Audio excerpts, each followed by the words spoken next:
What would you say if a cop asked to search your car, your phone, and your life in the next 60 seconds? If you answer the wrong way, you can hand over rights you may never get back.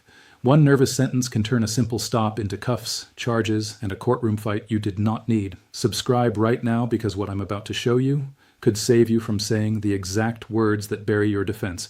Hit like before you forget this, because you will not remember it later when red and blue lights are in your mirror. Here's what you're about to learn, and yes, you need all of it. You're going to learn the one sentence that shuts down consent searches. You're going to learn the question that tells you whether you're actually stuck or free to go. You're going to learn the exact line that protects your silence, because quiet by itself is not enough. You're also going to learn why your phone gets special protection, how recording can protect your side of the story, and how one simple question can force an officer to admit whether something is a command or just a request. I've analyzed over 200 bodycam videos, and the same mistake keeps showing up. People try to be nice, they try to talk their way out, they say too much, they agree to too much, then later they say, I didn't know I could refuse that. By then, it's too late. Now let's talk about why this matters so much to you. A traffic stop feels small. A quick street chat feels harmless. That's why people relax when they should slow down. Most people have no idea that officers are trained to ask questions that sound casual, but build evidence fast. Where are you coming from? Where are you headed? Mind if I look around? Is that your phone? Can you unlock it for me? None of that sounds dramatic in the moment, but every answer can open another door. Here's the reality. Your rights do not protect themselves. You have to use them out loud. If you do not, the stop can stretch, the search can happen, and your own words can be used against you. You do not need to be rude. You do not need to argue. You just need a few calm lines ready before you ever need them. The first right you need is the right to refuse consent to a search. This one alone can save you from a disaster. A lot of officers do not start with a hard command. They start with a soft ask. You mind if I take a look? You got anything illegal in there? Pop the trunk for me. Open that bag real quick. It sounds small. It sounds friendly. But if you say yes, you just made their job much easier. Here's exactly what you say. Officer, I do not consent to any searches. Word for word. Memorize that line. Do not add extra words. Do not say, I guess that's fine. Do not say, I have nothing to hide. Do not laugh. Do not try to sound helpful. Just give the line and stop talking. Up. Your goal is not to win a debate. Your goal is to keep your rights intact. Bad way. Most drivers say, sure, go ahead, I've got nothing to hide. Then the search starts, and later they find out they basically gave permission. Good way. Smart drivers say, Officer, I do not consent to any searches. Then the officer has to rely on real legal grounds instead of your own nervous yes. Here's the reality. Courts have long said consent searches can be valid if your yes looks voluntary. That comes from a case called Schneckloth versus Bustamonte. In plain English, if you seem to agree, the court may treat that as real permission, even if you did not fully understand how much you were giving up. That is why this line matters so much. You are not being difficult. You are keeping the record clear. Watch what happens when you use this the right way. The officer asks if he can search. You stay calm. You keep your hands visible. You say the line once, maybe twice if needed. Now the stop does not magically end, but the officer cannot pretend you agreed. That matters later. Defense attorneys use this exact line in court because it draws a bright line between consent and no consent. And here is the part people miss. Refusing consent does not make you guilty. It makes you smart. You are using the same protection every good defense lawyer would want you to preserve. If the officer truly has legal cause, he may still search, but you do not help him get there with your own mouth. That one sentence can be the difference between a clean legal fight and no fight at all. Have you ever been asked to just let them take a quick look during a stop? Drop a comment below because I want to know how many of you have heard that exact line. The second right is your right to find out if you are actually being detained or if you are free to go. This one sounds simple, but it changes everything. A lot of encounters drag on because people never ask the question. They stand there talking, guessing, explaining, and volunteering details that were never required. You look at the officer and say this, am I being detained or am I free to leave? Those exact words, say them calmly, say them once, then wait. This comes straight from Supreme Court rulings about how long a stop can last. The big case here is Rodriguez versus United States. In plain English, once the business of the traffic stop is done, the officer cannot keep you there longer just to fish around for other crimes unless there is a separate legal reason. That means the stop has a mission, license, registration, insurance, ticket or warning, done. It is not supposed to become a never-ending interview because the officer feels curious. Bad way. Most drivers say, yeah, I can stay and answer a few more questions. Then the stop gets longer, a dog gets called, and the whole thing gets worse. Good way. Smart drivers say, am I being detained or am I free to leave? Then the officer has to either let them go or make clear that the detention is still active. Let me show you exactly why this matters. If you never ask, the officer can keep the conversation rolling. Where are you coming from? Why are you nervous? Whose car is this? You answer one thing, then another, then another. 10 extra minutes go by. Now you are deeper into the stop than you ever needed to be. But when you ask the question, you force a clear answer. Either you are free to leave, or the officer is claiming legal authority to keep you there. That matters for your choices, and it matters later if a lawyer has to review the stop. Watch what happens when a driver stays calm and asks it at the right moment. The documents come back. The ticket is handed over. Then the officer tries one more thing. Hey, before you go, mind answering a couple questions. That is the moment, not before, not while he still has your license, right there. Am I being detained or am I free to leave? If the answer is free to go, leave. If the answer is detained, stop chatting and move to the next right.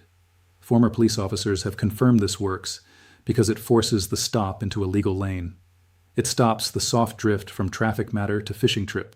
You are not being rude. You are asking for a clear status update on your freedom. The third right is your right to stay silent, but you have to use it the right way. This is where people mess up hard. They think silence alone protects them. It does not always. Listen closely because this is critical. If you just stare, shrug, or go quiet without clearly invoking your right, that can create problems later. Here's exactly what you say. I am invoking my right to remain silent and I want a lawyer. Word for word. Keep it simple. Keep it clean. This matters because of a case called Salinas versus Texas. In plain English, the court said, if you are not clearly saying you are using your Fifth Amendment right, your silence may not protect you the way you think it does. That means mumbling, freezing, or giving half answers is not the move. You have to say the line. Bad way.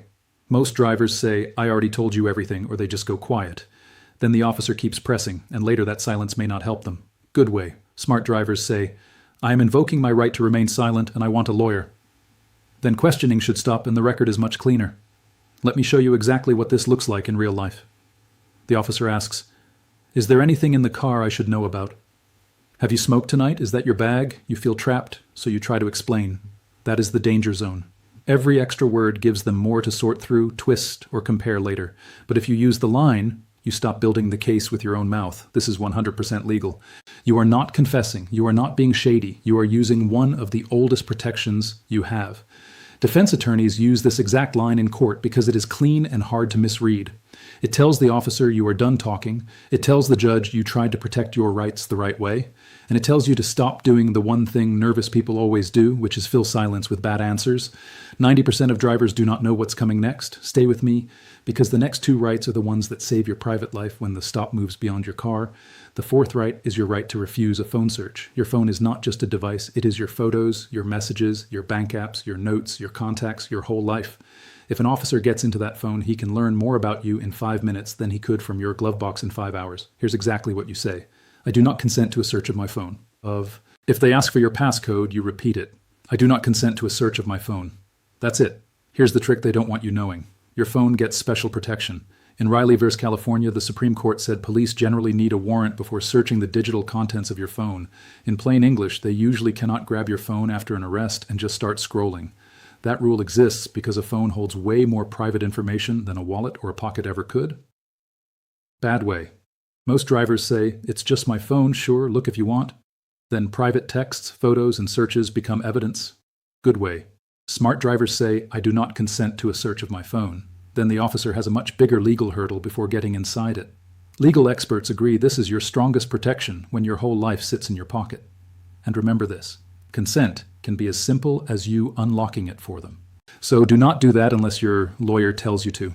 If an officer has a warrant, do not physically resist, but you still make the record clear. I do not consent to a search of my phone.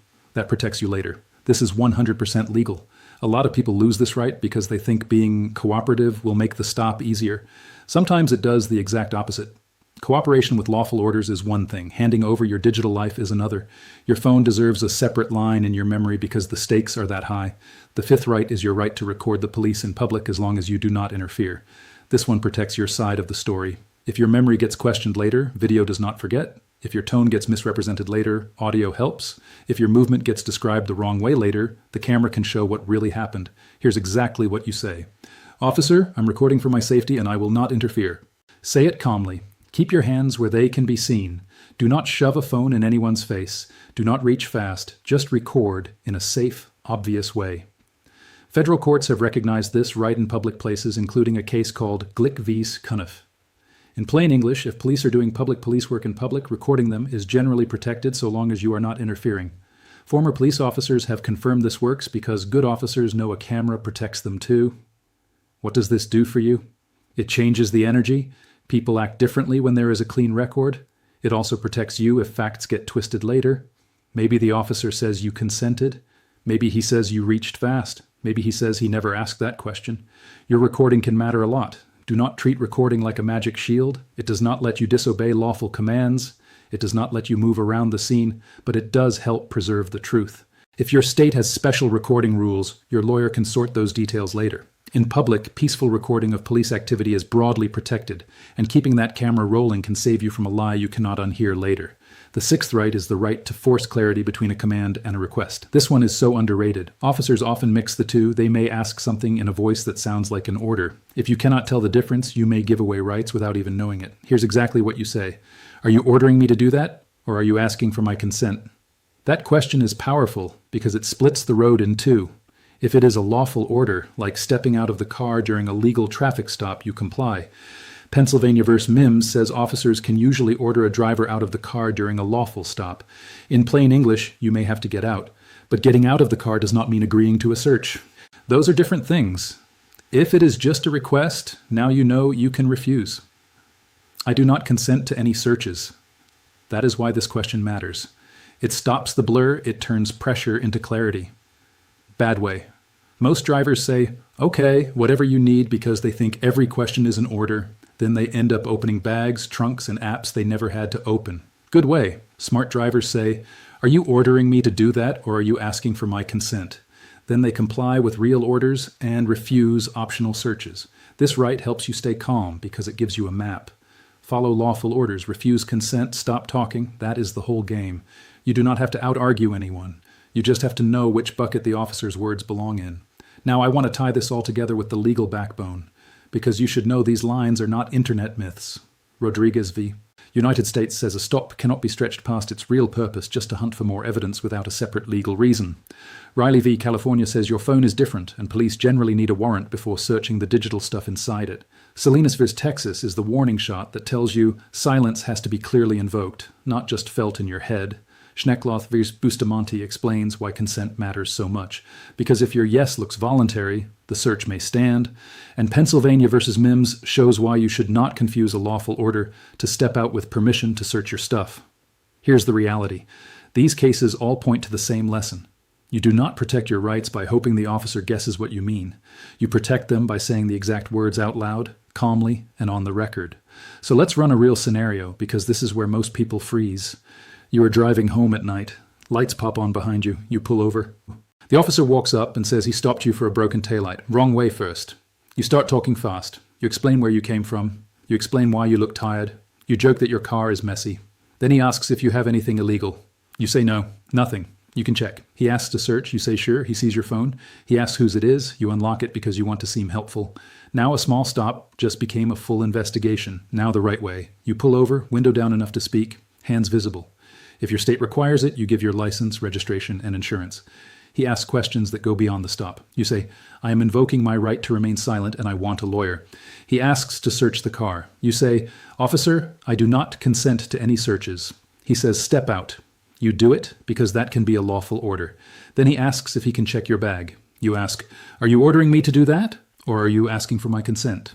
If it is consent, you refuse. He finishes the warning and still keeps talking. You ask, am I being detained or am I free to leave? If the stop is over, you leave. If he points to your phone and asks you to open it, you say, I do not consent to a search of my phone. And if it is safe and legal where you are, you record and say, Officer, I'm recording for my safety and I will not interfere. See the difference. In the first version, you help build the case. In the second version, you stay polite, but you stop donating rights. That is how you protect yourself. Next week, I'm revealing what to say when cops claim they smell weed. Subscribe right now so you do not miss it, because that one line gets people searched every single day. So let's lock this in. First, never give easy consent to a search when you can simply refuse. Second, always ask if you are being detained or free to leave once the stop should be over. Third, invoke your silence out loud, because quiet by itself is not enough. Fourth, protect your phone like the private vault it is. Fifth, record when you legally can and safely can. Sixth, force clarity between commands and requests, so you do not give away optional rights by mistake. These 6 lines do not make you rude. They make you prepared. And when pressure hits, prepared beats panicked every single time. Hit subscribe so you catch that weed odor video next week. Smash like if this just gave you words you did not have before. And drop a comment telling me which exact line you're going to memorize first. Stay safe out there.